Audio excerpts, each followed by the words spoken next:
that they do on ESPN on one of their shows that is like, what were you thinking when? So I found a couple of pictures of some moments of you that I want to put up here and just get your feelings if you remember these times. This is number one. You remember what this is from?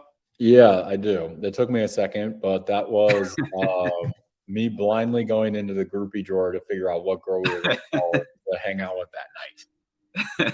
That was such like that little scene right there paved the way for like Jersey Shore. Like that was I know. I was thinking that.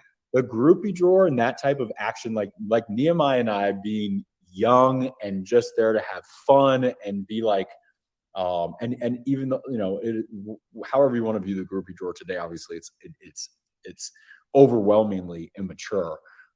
That is the type of antic, like people still bring up the groupie drawer today in the same way that you still bring up gym tan laundry. Yes. And so, you know, that was me blindly.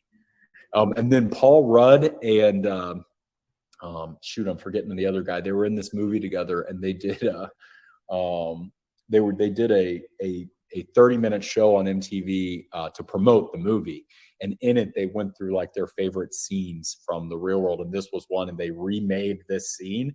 And Paul Rudd was like, "Oh, this is how I choose my socks to wear. I go into my drawer and I pick them out like that." Well, Wes was doing that, but for girls, and it was pretty funny.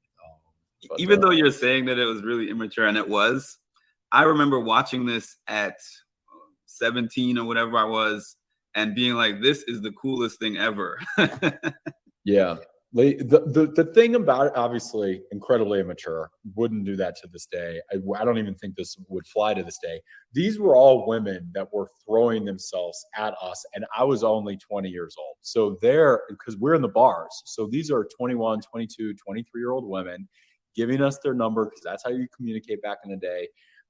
And quite frankly, like we didn't even know what any of these girls looked like because there was hundreds of numbers in the thing. So it was like, you're just calling up random people at that point to tell them what bar you're going to that night. And it was also like very much so in good fun.